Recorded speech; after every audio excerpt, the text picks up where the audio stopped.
So let's talk about a kayak that smashed onto the scene in 2024 at ICAST and kind of blew everybody's minds. And we still haven't seen much video on it. So we're going to share with you today the pros and cons on the Wilderness Systems Tactical Pro 128. And yes, it has a very long name.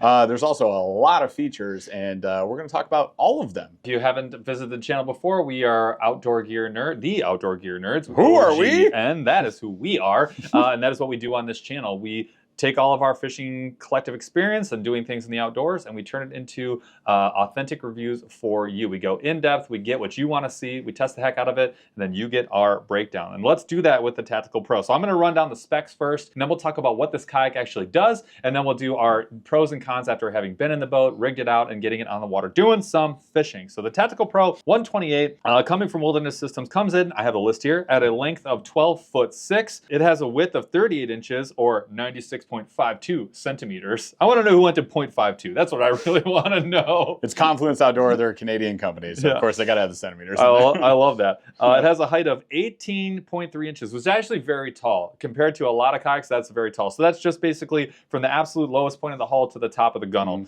And then, now this is great. Max capacity, 800 pounds. That is a whopping number. I'm pretty sure it's amongst the highest, if not the highest weight capacity that you'll see in any kayaks. No questions. Yeah.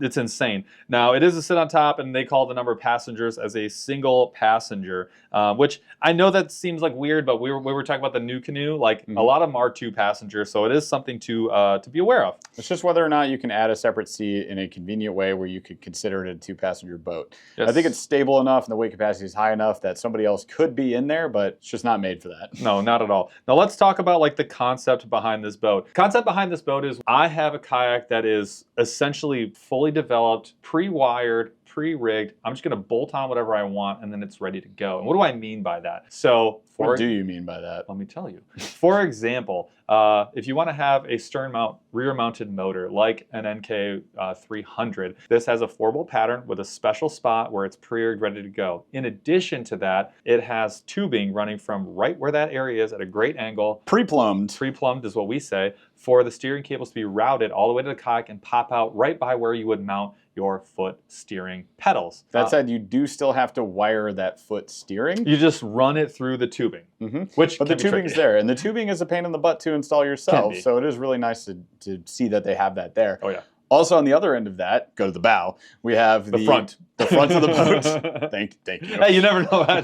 You do never know. That's true. Yeah. So you go to the bow of the boat, and what you have there is it's already wired for a trolling motor. They have the right size gauge marine wire up front. They also have a flush mount Anderson receptacle right up there as well. The female and the male, because they actually give you the one you need to hook up to your trolling motor too. So your trolling motor is not going to come with that. All you have to do is do a quick connection, and now you have the male and female to hook it up. So what you got to do is when you get your trolling motor, you cut off the end of it and you wire in the Anderson connector, and then you can plug her right into the boat. That marine wire runs all the way to the back, where they also have a breaker, which is something that you should get. Either a 50 amp or 60 amp breaker is what you're going to have with any trolling motor, and that's just to protect the motor and the battery, because things can go wrong. And you. And, well, less importantly, you.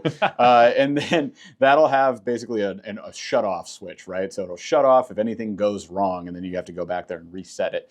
So that is already mounted in the back as well. And then the positive, negative wires are there so that you can attach them directly to the towers on your battery. And even cooler than that, it comes with a retractor, so that when you want to like pull the thing up, they have a really cool method for you to do that. It's basically a cable with a pulley, and it's a really clean, sleek way of like pulling that trolling motor out of the water. They also have a deploy built in already. So instead of like wiring your own, like, hey, I want to drop the trolling motor, how do I figure this out? There's actually an internal cable, and it comes out right by your seat. You pull a handle, the thing drops down. Then they already have your pull it back up cable too. So it's about as clean and simple as it gets. So a lot of those accessories are already rigged and wired up for you, which was something no other kayak has done at this point. No. I don't think any kayak No. except for FluxJet is pre-wired with everything that you need. So FluxJet came out later, so this and was before FluxJet that. came out the next year, Yeah. right? So this is ICAST 2024 versus ICAST 2025. And really, that kayak is not going to be really available for you until 27. 2026. So it's like, Yeah. this was way ahead of its time. A couple other things that it has a nice tri-tune design. So as far as stability goes, it's insanely stable. And I've been on it standing up and just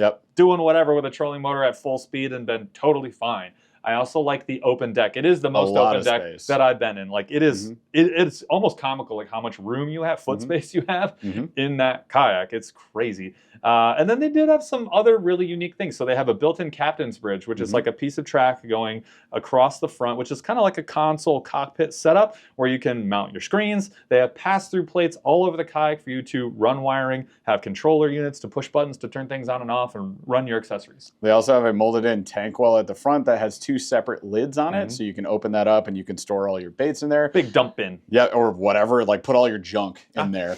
Big front bow hatch as well with a removable bin, so you can store a battery up front if you want to. There's a battery tray in the back with a lid on that would go under where your kayak crate is.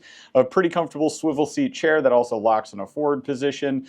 So, I mean, many of these like modern amenities that you would be looking for in a kayak. And the retail price, like as quoted, is $2,750 for all of that, which is a lot better value than you would think. If you're going to buy a pre-assembled wiring kit, it'd be around $500. So that is all built in. Yeah. You can build your own for cheaper, but there's risk involved there. And then all this comes pre-installed, which is saving you even more time and money. But you can find this right now. We just did a quick price check. Anywhere from $2,250 on deep discount. $2,500 is kind of the standard price so you can find this. So overall, for $2,250 to $2,500, you've again got something like pre-rigged, ready to go. All you got to do is bolt on your trolling motor, bolt on your stern motor if you want to, add a couple accessories, maybe run 1 or 2 wires, but far fewer than you would have to if you had a blank slate rig to set up. And this is great for anybody who's looking for a super stable kayak that they want to potentially turn into a tournament rig over time, because it's kind of built to take a lot of stuff. Yes, and it is rated for saltwater or freshwater, so a lot of saltwater guys are getting out on this and doing saltwater fishing as well. I wouldn't say like open water trolling, but when it comes to bass fishing, like this is the one. So what are the cons? There are cons with this kayak? There's so many pros. There are a lot of pros. There's a lot to love with this. And I is. would say there's a lot to love with Wilderness Systems products in general. Yeah. The way that we generally feel about Wilderness Systems. As a brand, no matter if it's a crate or it's a kayak. There's always something missed. It's like, great idea, a few awesome, you swung for the fences, couple good hits, and then a few big glaring misses. And this is true for us in terms of every product we've ever tested from all of Confluence Outdoors, really. It's Wilderness, it's Pelican, it's all of that. So with the Tactical Pro 128, couple big misses, start from the front. Yes. Right? Yeah. So the front, where you put your bow mount motor, to which you just have to add the quick release plate that, if you have a Minn Kota, comes with it. Pop that puck on there so that you can add that bow mount. The issue we run into, it may not be a short-term problem, it could be a long-term problem, is that the plastic they use, especially in that front area, really should have had more reinforcement. It's very soft plastic overall on the entire boat, which is okay for the most part. Like, it's gonna scuff and scratch it easy. dips. So if this is your deck and you put your trolling motor on top, when that motor kicks, whenever you kick it, the motor goes forward, so it kind of goes like this, and you can actually watch, if this is the kayak deck, where it just does this, and you can watch it dip. It's about a ½ an inch. So it's more than I would have thought. It's a shearing force that over time could degrade the hull of the boat. You can add a backer plate. But that's just one more thing you need to do, and that's really not the intent or design of that kayak. Another thing, as long as we're talking about the front of the kayak, we talked about the Anderson connector. So it comes with like the female, and then you have the male where you're going to plug it in, and you have to attach that male to your wiring of your current kayak, which is really great they included it, but the wiring kit they included is a little bit cheaper than I would have wanted. I'm going to buy a different one, because really the wiring, it comes with these, instead of having a bunch of really fine wire inside there, it's like really thick copper cables. Yeah. And it's like, it's so aggressive that you really don't get a great connection. And I broke that one off specifically 2 times, just while I was wiring it. We were trying really sucked. Trying to splice it. So what he's talking about is your Anderson connector comes with wires on it already. And then you would cut those, and you cut the ones from your trolling motor, which just comes with like the regular tower attachments for any battery. And then you have to add a butt splice between them. The problem with some lower quality wire is is that it's so rigid and it becomes really hard to add into a splice. It's not a great connection, and it breaks off, and then if that happens while you're fishing, that's a problem. So we like the softer wires when it comes to that, even if it's 6 or 8 gauge wire for marine. You can get that online fairly inexpensively. For less than $20, you can go get another female. Not a big deal, but just again, nitpicky thing that's kind of annoying. Another is the cap cover on the one that they built in. It's going to break off. It's okay. I already broke it, but it's going to break off. So again, he's just talking about the waterproof lid for that Anderson connector. So it's on cheap plastic hinges. We opened it, the hinges broke on one side, so now it's just all floppy. Automatically happens. Yeah, kind of annoying. So the drop-in bin, I love that it was a drop-in bin, first of all. So that front hatch, you open up, there's a bin in there, then you can pull the bin out, you can do whatever you want. I really, really, really, really like that. What I don't really, really, really, really like about that is the space underneath there is built to have a battery. You want to have, you're going to have a 50 amp hour battery in there for your stern mount motor, the one in the back.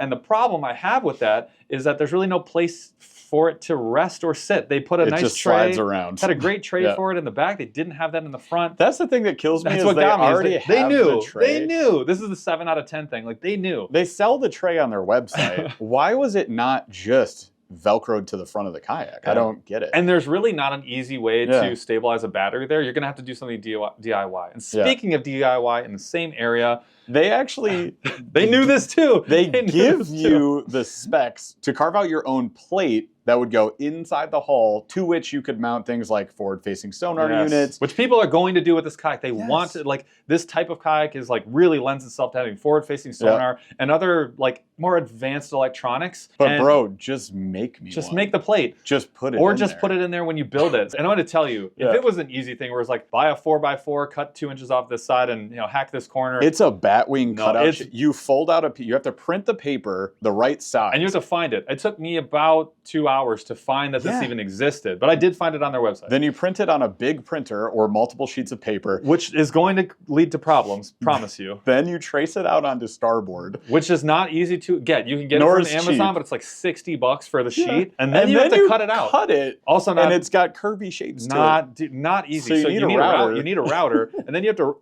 if it were me, I'm rounding the edges so that I can get it in, because getting it in there is going to suck. I can promise you that's not going to be fun. So I mean, we've done it. Hobie Pro Angler, there was a plate that you could get that goes inside. And somebody made it, and it sucked to get in. But once you got it, it was great. Awesome. And then you have to find a way to secure it to the side. So you're talking about like zip ties, bolts, whatever it ends up being. Zap straps. It's just not built for it. So like it really didn't make a lot of sense. I've seen people do it. That could have been just molded in. Again, it's a 7 out of 10. Like I've seen somebody make one of these before. They're on the Confluence team, and man, they crushed it. But that guy's got skill. And that's the point. Like, could you do this? Absolutely. And somebody's watching this and be like, that's an easy route. You're the 1%. The rest of us are like, I'm gonna hack that up. I'm gonna cut my hand off. Like, I'm just gonna do it wrong. I'm gonna be unhappy with the result. So I didn't like that. If that was molded in, or even if they just sold that accessory, that would be awesome. But they don't. So let's move back a little bit further. Let's talk about the bin. The bin on its surface seems like such a great idea. It's built to be stood on. It gives you two. It's all heavy starboard on the top. Gives you 2 hatches that you can like stuff a ton of plastics into. I think that's really what it was designed for. Is like accessories. That's where it goes wrong, though. You can't fit a 3700 size box in there. I don't think you can't fit batteries in there. No, we thought.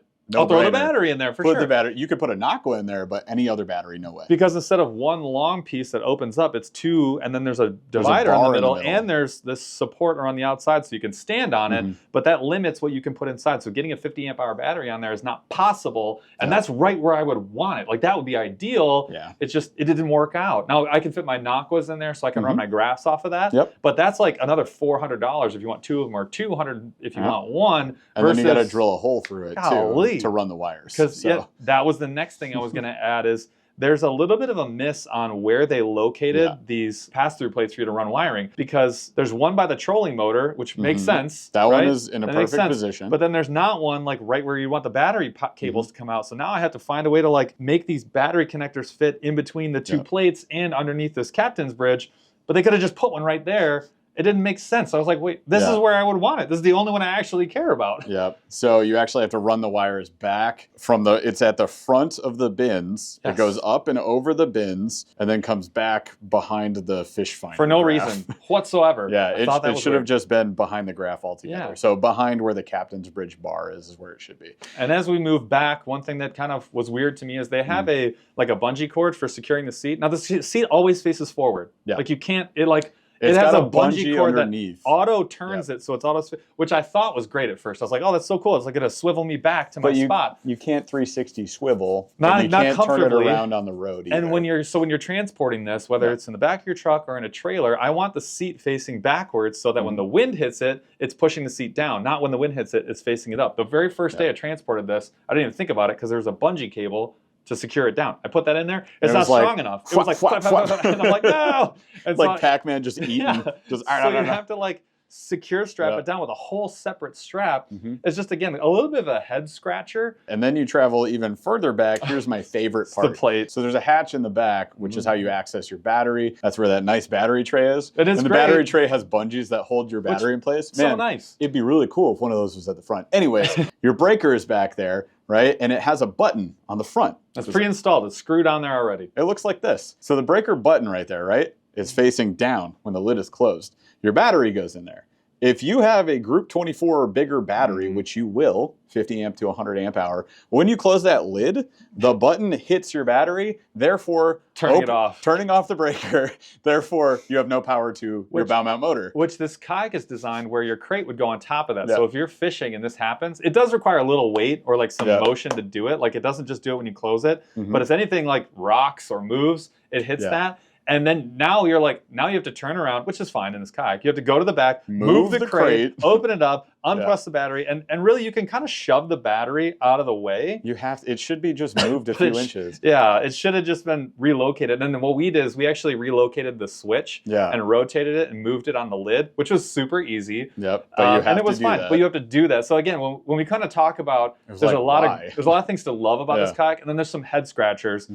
All of these head scratcher things are really not that big. I think the biggest one is probably the electronics plate in the front and the battery in the front, and that's about it. The rest of it's not that bad. It's all very fixable. But you bought it to be rigged out where I just plop a few things on, and I made this amazing tournament rig, and I go, and it seemed ready to go. You missed just a couple of really simple misses that kind of make you go, huh. Yeah. This would have been a 10 out of 10, but maybe it's a 7 out of 10. It's just a couple of misses. I would say last thing is the stern mount area where you would add a motor is something that people have called out as you should have a reinforcement plate there, just like you should at the bow. It's on both ends. And again, it's just through the soft plastic. So you have an NK300. It's a lot of power. It's a lot of power. 3 horsepower. And the hull is going to flex quite a bit. Could be, again, shearing force to degrade the hull over time.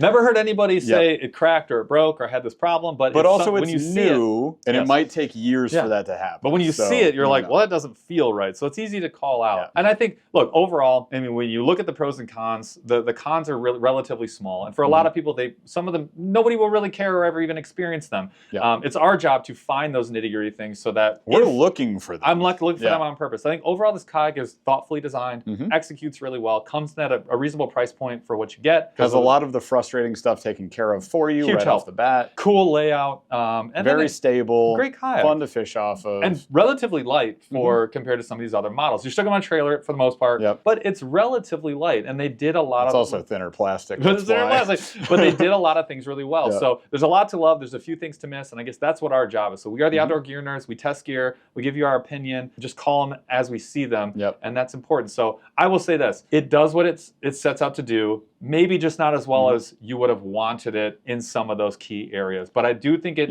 checks the boxes for a whole lot of anglers. I think that in the kayak industry, the quantity of kayaks available is small enough that oftentimes we'll get a new drop and it immediately gets compared to another boat that it isn't necessarily meant to emulate. So what I mean is you might look at the Tactical Pro and immediately compare it to a Bonafide XTR, and it's not the same thing. You might then compare it to a Hobie Pro Angler, and it's not the same thing.